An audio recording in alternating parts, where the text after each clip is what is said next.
So we need to talk about something really important. If you guys don't know, I'll just lay the groundwork.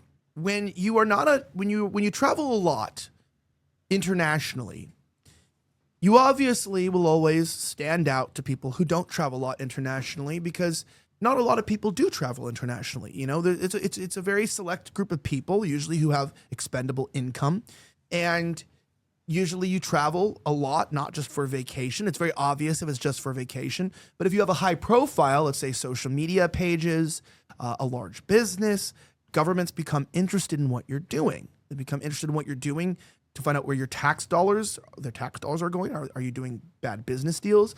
They want to know if you're working for other governments. They want to understand if you're making choices that are compromising their intelligence. There's a lot of things that come up. And you know, in America, we have this luxury where we feel like everywhere's like America. And somehow we think America is still America, but we don't realize that for people who are non-Americans, and when I'm not talking about illegal aliens, you know, they really don't want white people moving to this country, our government. They also really, as we find out, you know, one of our own employees just got a visa to work here from a foreign country. And he said that now, even if you're Chinese and you're coming to this country for like a tourist visa, they ask you if you've been to Israel or Palestine and your views on Israel. And they're asking that to people. Now, to come here, you have to not be against Israel to just get in as a tourist. So they want to know. And if you support Palestine, they won't let you come in. This is a true statement from our embassy internationally. This is what they're doing now. Obviously, you can't film this stuff. You can't even have your phone on or visible in an embassy if you've ever been. They take everything from you anyways. But that being said, in retrospect, it is a very interesting world out there. And you find out very quickly that not everybody has American rights, and the American government is not really working to protect Americans. They're working to protect foreign interests. And it's not that easy when you're a white person, you have a high profile. Now, our guest today, Dr. Simon Goddek, he's a very influential guy. He's got millions of followers online. He's got a successful supplement company. He's obviously no stranger to controversy, but he's not doing anything or has done anything that I know of that's been illegal. So why should a man, just because he's successful, have a hard time getting into a country? Don't we want people like that? I would think so. But upon coming to the United States, it appears that something deeper happened.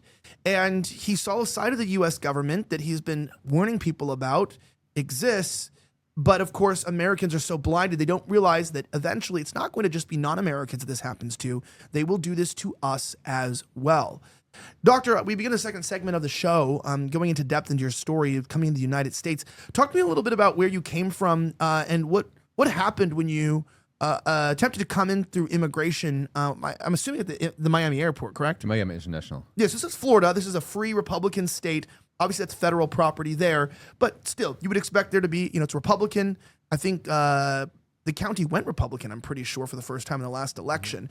Could be wrong on that, but I'm pretty sure. Miami-Dade County, I think, is Republican. Is Republican. Yeah. And by the way, it's one of the most diverse and multi-ethnic places that loves immigration. So what happened? Oh, well, you have to know, I travel a lot. I mean, I travel to the US a lot. My business is in the US. So I've been here the last time in June, so there was never a problem entering the United States. All been here and always been welcome. And usually I've had agents who were recognizing me like, oh, it's you, Simon, and like, hey, welcome, always very welcoming. It changed, I think 1 month ago, I was the first time that I was like really saying that Israel is committing genocide. I was always criticizing Israel in the course of the last 2 years of what's happening. In the beginning, I criticized Hamas, of course. I mean, like what they did to animals. They were just like walking around shooting animals for fun. I mean, like this was horrible to see, or they were killing people, and I didn't support that. But I mean, like we know the reaction of Israel was like unproportional. It was like it's insane. Let's put it like it's insane and evil. So the more dead children I saw, I mean, like I'm very vocal about this topic, right? But I was like really saying like Israel's a terrorist state. Israel is committing genocide, and I think this post went viral, and I also said like something about AIPAC. Something like, okay, America should free itself from AIPAC or something. So that also went viral. And the first thing that happened like 1.5 or 2 weeks ago is that my business bank accounts got frozen in the Netherlands, literally blocked. I didn't have any more access. And I asked them why, and they're like, they are not allowed to tell me. And I was like, oh, this is weird. And yeah, then I now came to the US and I was there at the border and they controlled my passport. People like friendly as usual. And then this lady was like, wait a second. I'm like, what? And she's like, you're flagged. You're on some list. Is it the first time? I was like, what do you mean? He was like, yeah, your visa got revoked or something. But I don't have a visa. I mean, like as a European, there's this electronic thing, whatever. Yeah, it's a visa waiver. Yeah, exactly. Yeah, Australia and New Zealand have it too. So I'm like, this is weird. And then she's like, you have to wait here. An officer's going to pick you up.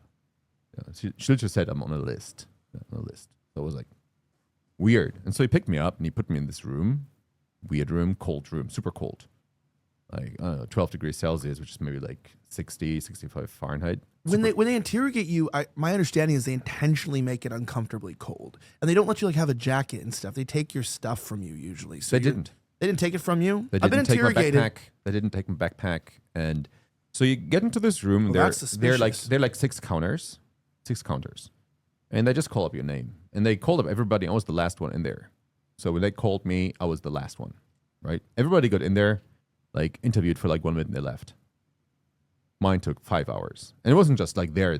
I was sitting there and they were asking many questions. Where are you going? How do you know Elijah Scheffer? Stuff like this. So literally, there was this man. He looked like he just came from a Mexican cartel, like tattoos up to here, numbers here, and like he looked super scary and he was super unfriendly. And he asked me like, where were you born? I'm telling him in Germany. Where did you grow up? In Holland. And I was standing there and he was like asking something, couldn't hear it. And I was leaning over and he was like, back the fuck up. Like he was super aggressive, screaming at me. You're getting way too comfortable here. And with the time, like, then he was asking like where you're staying. He made many notes he was asking many questions about you, how I know you, if I have met you in person, when and how. Did you use my name to get in? Did you say you're going to Elijah Schaffer's show, or how'd they pick up on that? No, I didn't say that. They were asking what I'm doing. I was like, I'm going to be in a podcast. And he was like, which podcast? I'm like, yeah, you want to watch it? And well, this guy was super unfriendly to start with. And then he's like, where you're staying? Do you know the address? I'm like, I don't have the address in my head. And you look it up on your phone. I was taking the phone, just like, and he grabbed my phone. Grabbed it. Well, technically, I mean, you don't really have any rights, right? In a foreign country. I've learned that the hard way, too. Here in the U.S., the First, Second, Fourth Amendment are for everybody. It's universal. Universal. Even when you're in detainment? Not just citizens. It's the same for everybody. I don't think they respect the Constitution when you're They don't detained. respect them to Americans either. I will get to this later. I know that. It doesn't matter. It doesn't matter what nationality you are. So they were taking it, and they can take it if they think you are a terrorist or might support terrorism. So how did I learn? Because I know my rights, right? I was like, hey guys, I'm a journalist. I know my rights. Please give me my phone back. And he was just like, I don't fucking care about your rights. I do whatever I want. I was like, well, this is weird. I was like, I would like to call a lawyer. He was like, no, I'm not going to let you call a lawyer. I was like, it's my right. He's like, I don't fucking care about your rights. So then and his colleague came up with him and he said, well, Simon, as you're a journalist, maybe you want to write about this. If we think you're a terrorist, we can take it. And I was like, wow, they accused me of terrorism or terrorist support. And he gave me actually a piece of paper and underlined that the terrorism part. And I'm like, this is wild. This when I got a bit nervous, right? So I was sitting there and he was taking my phone. He was taking it everywhere. And then he took another room, right? And they were probably copying it. I was sitting there for 1 hour. And he came back and they locked it and he was like, what's your password for the phone? I'm not going to give you. Right? And he was like threatening me. Like literally, we will throw you into custody or whatever until you do it and stuff like this. So physical threats. And I told him I was freezing. I was just like this and it was super cold in there. And he was like, do some fucking push-ups, So I mean, like, kind of a funny comment, but in this case, because he was super aggressive and he looked like a Mexican cartel guy, like they all were. It's like six agents against me, all had guns, and I was alone. So I had no witness, nothing. So it was a very sketchy situation. I was like, okay, I'm going to give you my password. I mean, enjoy the memes, right? It's like so many memes. And they were like, okay, they're gonna deport me when they see the memes. These are all memes. I dare to post everything, but these are memes I didn't dare to post on X. So I mean, like, quite harsh memes I had on my phone. I had because I had to throw it away afterwards. So yes, it continued like this, and he was like asking many questions, and he was like always coming and going, and then they put me into an interrogation room with a mirror, and they were like this big officer and then this lady, and they were asking me always the same questions. What my end goal was? What's your end goal? How do you know Thomas Massey? What's your end goal? How do you know Thomas Massey? How often do you talk to Thomas Massey? Blah blah blah. I was like, these are weird questions, super weird questions, right? I mean, like I was like, what the fuck? I was telling him, like, I don't know. They were asking me stuff, and I wasn't too. I didn't like to answer all their questions, so I'm like, I don't know. And they were always asking me, "Is there any politician you hate here in Florida?" Bling. I was like, what was on my tongue? I was like, I want to say Randy Fine the whole time, but I was like, I don't know any politician in Florida. That must not be important or something. They were always asking me, "Is there any politician you hate in Florida?" And then like, "Why do you hate Kesh Patel?" I'm like, what? And I remembered I put some memes in there when he looked like this, about the Epstein files. And they asked me stuff about the Epstein files. Well, I cannot recall all of this because I wasn't allowed to take any notes and everything. They had my phone, and they were asking me many questions. I mean, in the course of 5 hours, and they put you under lots of stress. It was cold, light up here. And so it's like, I didn't want to call it torture, but it was like, they have their methods. It's intimidation. Like intimidation, yes. Yeah, it's harassment, intimidation is what it is. So I was like, they're gonna send me back anyways. I mean, like, they're not gonna let me in. I was just relaxed there. I'm like, okay, it's gonna be fine. The thing is, I had my backpack and had my second phone in my backpack. So anytime I could go to the toilet, the whole time I could go to the toilet, get water, etc. So just like, in worst case, I could just have sent a WhatsApp message or whatever to my wife, who's a lawyer. But it was like, if I do this, they have my other phone. They can see it on there that I'm sending messages. I'm like, I'm not going to do it yet. But eventually, they just got back and they told me, Simon, you're totally clean. I'm sorry this happened. It's not going to happen again. Enjoy the United States of America. The First Amendment is for you. We would like to have brains like you in our country. You're doing great stuff. Continue doing this. Here's your phone and your passport. Enjoy. And it's not going to happen again. I'm like, what the heck, So what the heck? It was super weird and maybe good cop, bad cop, but I still cannot make sense of this whole situation because it took like 5 hours and they treated me in the beginning like a terrorist and later they were very friendly. But I don't know, maybe it's that's what they do, Anyways, I got to the hotel and I had some past in cybersecurity. I worked for the Dutch government in server security. So nothing shady, but so I was getting my phone. I was like, looking what they could have done, and I figured out my eSIM was broken. So they broke my eSIM, and I was looking up online. Okay, what are the methods to break your eSIM? It's like when they try to install American and Israeli spy software on their phone. So my phone was clearly compromised. They probably just used me in order. Yeah, they took my phone in order to turn it into a spy. And then to spy device to see with whom I communicate. They were asking this the whole time. I mean, they had access to my ex and everything. They were like going through the conversations. They were asking me why I would talk to specific people. I'm like, hey, I talk to whoever I want, I mean, like, what can they do? And so they let me go. The first thing I did was literally throwing this thing away and getting a new phone. So yeah, it was quite wild. And I mean, like, I made a post about this incident, and then other people like Joey Manarino and his wife Ada, they came up to me and they told me it happened to them as well. And Joey is American, right? Ada was tortured for 30 hours, tortured physically, and she will talk about this soon as well. She allowed me to mention her name. She didn't make anything public, and Joey also didn't make anything public until now. He also said, like, I'm allowed to mention his name, but not the details. Because they wanna do it themselves and say whatever they have to tell, because they told me this, and it's like better they do it themselves than me telling their story. But they like what happened to them, or especially to Ada, is horrifying. My story is nothing compared to what happened to her, and the story of Joey also is kind of scary, and it happened to, I think, to you as well, right? Yeah, I had a lot of trouble before with them, but that was because of J6 and then also my my political page. So I've had times where I traveled back. I had to go to a wedding in Mexico. When I came back, they held me in a room. They were asking me a bunch of questions. They were asking for my phone, but what I did is I called my lawyer when they were bothering me. And they're like, you can't take your phone. You can't touch your phone. And I called my lawyer like really fast. And I was like, all right, tell my lawyer that. And then they ended up letting me leave the room after like 2 or 3 minutes. They searched my bag. But yeah, I used to have to fly with air marshals. One time I got drunk. Is that the one that just happened though? Huh? Because they just hassled you. Is that the one that just recently happened? No, this is from this is before I was here. But they hassled you even coming in too for a second and tried to cause problems. Well, they started asking me more questions, yeah, but they didn't go in depth. It was bad before. It was really bad, as I said. I used to have to walk through the airport with security around me to make sure that I went to my terminal. I had to fly with air marshals on the plane, so the whole 9 yards. Man, how'd you even manage to jerk off then in the bathroom when you had the people spying I on you? kind of felt good knowing they were watching. You know, I was like, yeah, this one, America first, baby.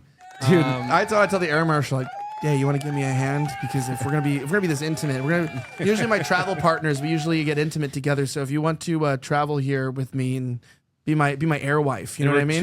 Two air marshals, right? Yeah, even better. They have them sit in different locations. Two hands. And, yeah, One on the balls, one on the shaft. That would have been nice. That would be the government. Hey, drain your bank account, drain your balls, air marshals. That's an ad. Yeah. No, but I mean, that serious stuff aside, you know, like, obviously, as we're talking about this, you know, throwing in there, obviously, I just got banned from Australia. We mentioned this last night, which is really an unfortunate thing. You know, like, they won't let me into the country is what I mean. People say, what do you mean by banned? It's like, they won't let me into their country, despite I'm a resident, by the way. So it's like I have legal tenure to be there, but they won't let me enter because I promote. From what I'm understanding so far, it's because I promote nationalist ideas and free speech.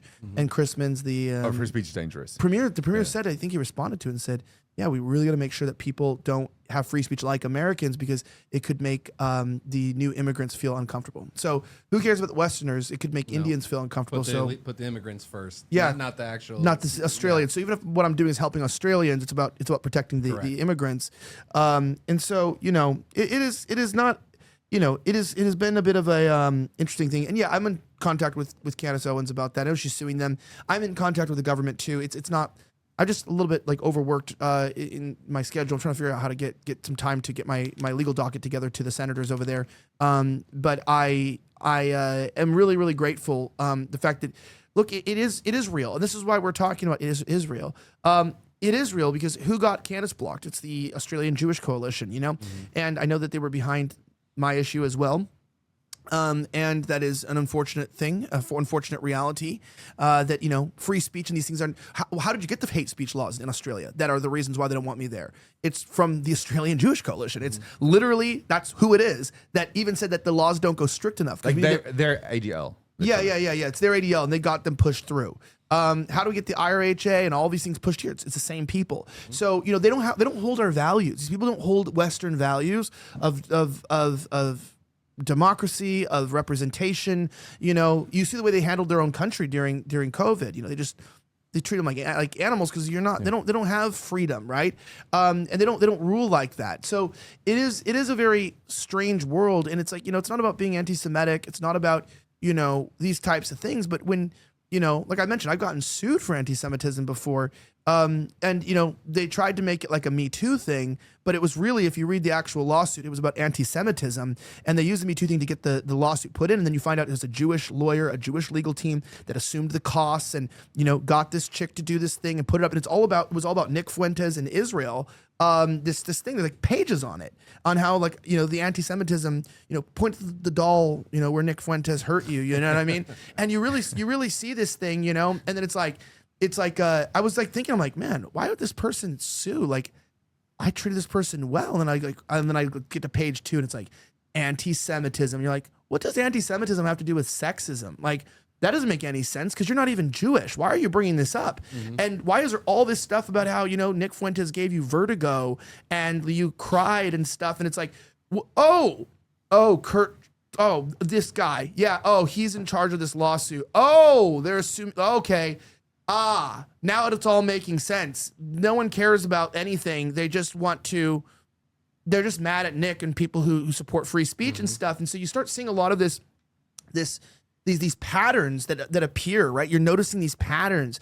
And it's like, it's like you start to notice, you're like, man, that's like diabolical that even some of these like liberals or feminists or people will get used by these Jewish sycophants. Like they're literally insane people, and they are very litigious. They go out and they, lobby governments. They control Australia. They control the United States. I don't know to what extent they control Canada. Some of Canada's recent recognition of Palestine makes me wonder. I know they do control their bank, but I don't know if they control. I don't know how much the lobby has control of the government there. I know they don't control Ireland. They do control the immigration there, but not. That's the different group. But they don't control the Israel itself. Doesn't have that much influence. But they do in England more or less. Obviously. It's literally an English colony, it's an English colony, for lack of better words. But I only bring this up to people and saying, this isn't about ranting on the internet. Like this isn't about like, that's why it's funny that Ryan Mata post was like, where are the real people that experienced real issues? It's like there's 3 of them here. Like, I don't like when people act like they're the only person who's been persecuted or the only person who's had problems. Like I can't go see my family because of my views. Mm-hmm. So that's a very frustrating thing, You know what I mean? Like my kids can't see their grandparents because of their dad's beliefs about Israel. And that's a very frustrating, I'd say that's pretty bad persecution to cut families apart because of their views on Israel. That's bigger than getting banned from PayPal. You know what I mean? It's like, fucking ban me from PayPal and let me go see my family. Like, I don't care about that. I don't want to get banned from PayPal, but I'm just saying, like, whatever. But it just makes it ironic that we're in this like victim mindset where everyone always thinks of them like, everyone's being persecuted from what I've seen. A lot of people have lost a lot. There are people out there that you don't know were persecuted because they don't have a voice. Mm-hmm. There are so many people I know who were completely deleted off YouTube, banned on X, kicked off of Instagram. I mean, Paul Joseph Watson had pictures of his girlfriend and his dog on his Instagram and had all his social media deleted because he's Paul Joseph Watson and was said that Alex Jones wasn't guilty of any crimes during the Sandy Hook stuff. So because he spoke out in favor of Alex Jones, they punished him. Andrew Tate, they used AI encoding to ban his voice off of TikTok to pick up on his voice. And so I'm saying like it's actually, and that's not even about Jews. That's about empowering young men, against feminism. Like there's a very big fight going on out there in the real world, and I just bring this up like.